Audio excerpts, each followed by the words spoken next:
Hola, soy Manuelita. Bla, bla, bla, bla, bla, bla, bla, bla, bla. Hola Manuelita, Bla, bla, ¿ah? ¿te has Bla, bla, preguntado cómo bla, es bla, posible bla, hablar con una bla, persona que bla, se bla, bla, encuentra bla, bla, a bla, miles de bla, bla, bla, kilómetros de bla, distancia bla, bla, con un aparato bla, como bla, bla, estos bla, y bla, poder bla, bla, escucharla bla, también? bla, bla, bla, ¿ah? Yo creo que la voz viaja por el cable. En primer lugar, debes tener en cuenta que tu voz no va directamente a través de los cables. ¡Oh! Tu teléfono tiene la función de convertir tus palabras en señales eléctricas continuas, y estos son los que logran fluir por el cable. Mira, fuera de casa, el cable continúa formando un camino que sigue permitiendo la transmisión de energía producida por el teléfono. El cable es llamado línea de transmisión. El cable se dirige hasta que llegas aquí. A este lugar llegan las líneas de todas las personas que viven en tu vecindario. Aquí ocurre un proceso en el que es posible llevar todos los mensajes por un solo cable. Bueno, en realidad es igual al cable que parte de casa. La diferencia es que ahora los mensajes pasaron de ser señales eléctricas continuas a ser pulsos eléctricos que solo pueden tomar dos valores. De esta forma, es posible que todos los mensajes vayan a través de la misma línea. Las líneas continúan hasta un lugar llamado central telefónica. En este punto ocurren varios procesos. Entre ellos, desde aquí se hace posible que tu mensaje sea dirigido hacia la persona correcta y no termines hablando con un desconocido. Pero de esto lo haremos en otra ocasión. Finalmente, el mensaje es dirigido hacia su destino y pasa por el proceso inverso hasta llegar al teléfono de la otra persona, en donde las señales eléctricas son nuevamente transformadas en sonidos. Esto es lo que se conoce como un sistema de comunicaciones. ¿Te gustaría tener tu propio sistema de comunicaciones? Si estás interesado en saber cómo funciona un sistema de comunicaciones, te invito a ser parte de la creación de un simulador que nos permita reconocer qué sucede en cada proceso sin levantarte del puesto. Ok, debo aclarar que haremos uso de una herramienta muy útil llamada Simulink, que hace parte del software MATLAB. Bueno, empecemos por entender algunos conceptos básicos. Primero, la información de la voz debe ser recibida y transformada, como habíamos dicho antes. Por eso, utilizaremos este bloque que hace las veces de receptor. Ahora que ya tenemos señales eléctricas, debe haber una forma de transmitirlas hasta este punto. Bueno, debes saber que a esto se le llama concentrador.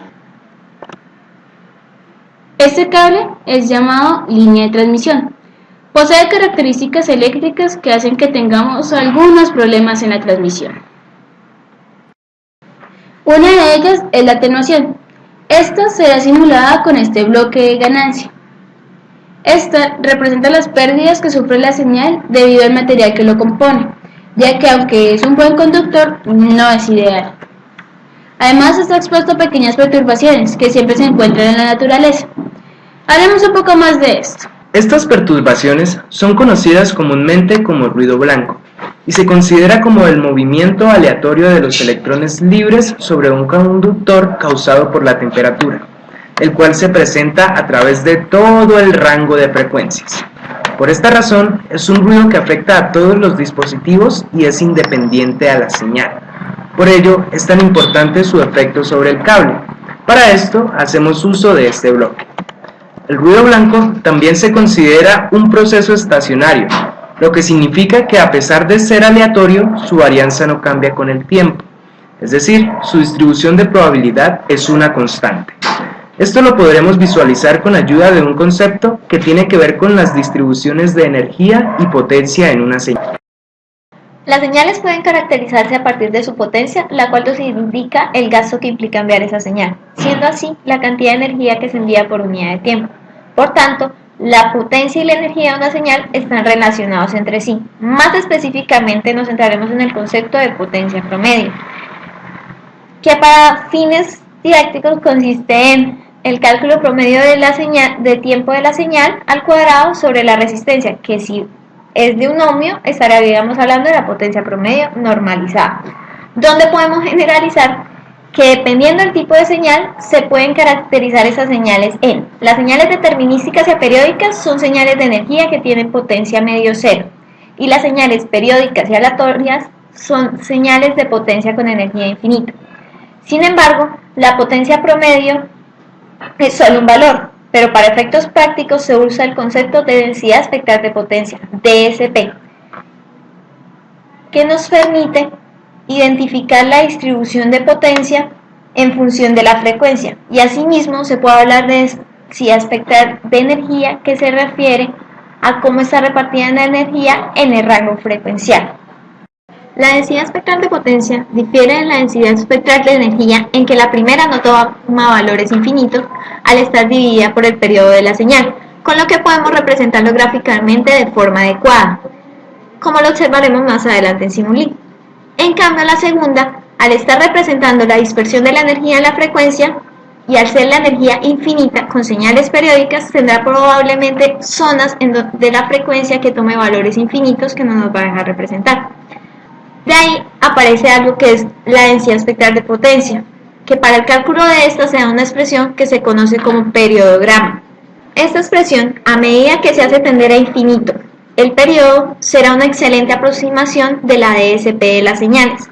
Se puede decir entonces que conociendo la densidad espectral de potencia de cualquier señal es posible identificar la potencia promedio, ya que es la integral bajo la curva de la misma. Sin embargo, el cálculo de la DSP no siempre es sencillo, pues en ocasiones no es posible de resolver. Por esta razón surge la necesidad de una nueva función que se denomina autocorrelación, la cual su transformada de Fourier será la DSP de la señal, para así finalmente tener las siguientes relaciones matemáticas que observamos en este archivo más adelante al demostrar en los gráficos. Bien, volviendo a la interfaz de Simulink y ya considerando lo que significa potencia y energía, vamos a hacer un análisis frecuencial de la señal ruido generado por el bloque gaussiano. Para ello vamos a utilizar este bloque llamado SpectrumScope, pero los parámetros del micrófono hay que modificarlos. Generalmente el micrófono tiene una salida estéreo. Para ello vamos a colocar como un número de canal número 1 y vamos a dejar un solo paquete de información. En el generador debemos modificar la varianza a número 4 y vamos a colocarle una frecuencia de 2 MHz. Dentro de los parámetros del bloque de SpectrumScope debemos colocarlo que las unidades sean en watts con hertz y debemos tener un buffer de 256. Eso lo que significa es que van a entregarse 256 puntos para graficar. Esto mejorará la resolución, igual que la cantidad de ventanas promedio que hará. Por lo menos aquí van a ser de 200. Vamos a colocarle un límite de 0 y un límite máximo de 4 por 10 a la menos 6. Entonces, el espectro de una señal aleatoria tiene un ancho de banda infinito. Pero aquí no se ve infinito, porque está limitado por la frecuencia de muestreo. Lo que estamos observando es la PSD de la señal aleatoria, de la señal ruido blanco. Y el área bajo la curva es la potencia de la señal. La PSD de esta señal es de un valor de 2, debido a que es la varianza escalada en la frecuencia de muestreo. Bien, ahora anexaremos un filtro pasabajos. Ya podemos eliminar el bloque de SpectrumScope. El filtro pasabajos simulará el ancho de banda del cable, pues el cable no trabaja en todo el rango de frecuencias. Para ello lo ubicaremos después de la suma del generador de ruido y la señal de entrada. Este esquema de línea es bastante sencillo, pero haremos uso de él para modelar un esquema que emplee parámetros más comunes.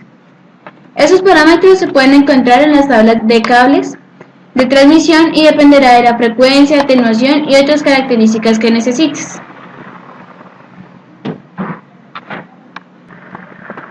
Ahí podemos ver que es el mismo modelo. Aquí se necesita la atenuación por cada 100 metros, la temperatura del ambiente, ancho de banda, frecuencia de muestreo y longitud. Ahora llegamos al punto donde se tiene clara la forma de transmisión en la que va tu voz. Sin embargo, esta señal no es del todo perfecta.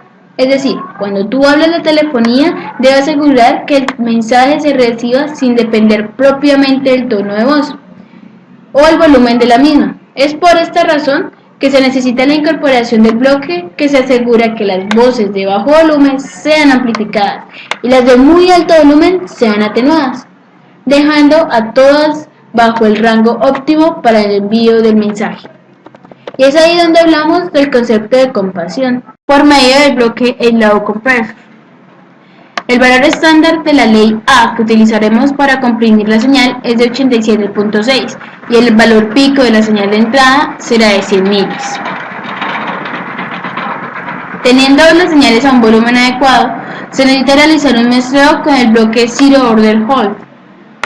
Con muestras me refiero a tomar valores de la señal analógica por medio de pulsos a una frecuencia determinada FDS, para ser procesada posteriormente como una señal discreta, y así poder pasar por el bloque que asigna cada una de las amplitudes de estos pulsos a un rango discreto predeterminado, de tal forma que ahora la señal es limitada tanto en tiempo como en amplitud.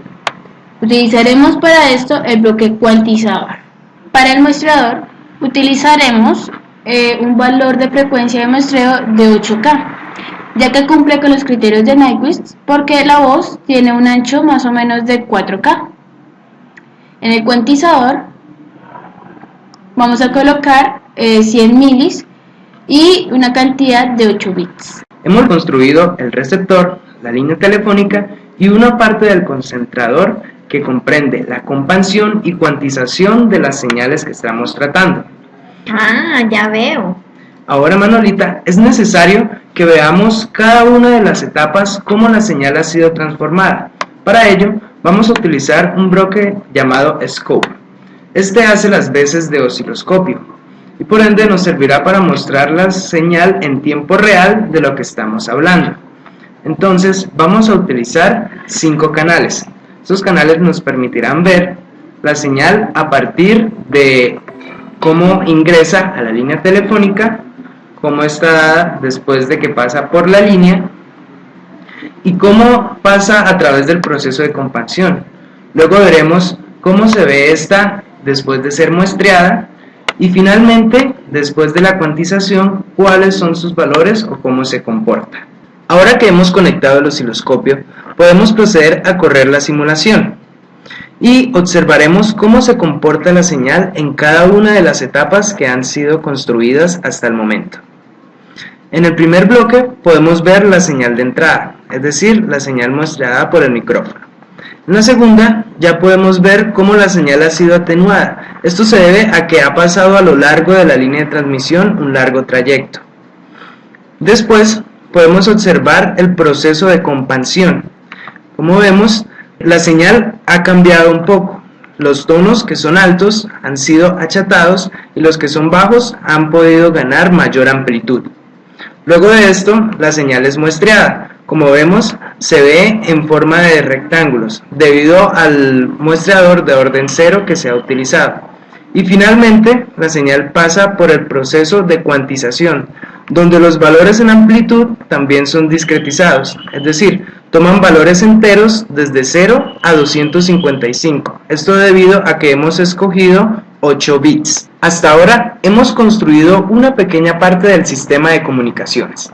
En otra ocasión continuaremos con la simulación del concentrador y podremos conocer un poco más todo este proceso que ocurre a diario y pasa desapercibido para muchas personas. Nos veremos en una próxima ocasión. Ah, ok, en la próxima ocasión estaré por acá. ¡Chao! Created using Powtoon.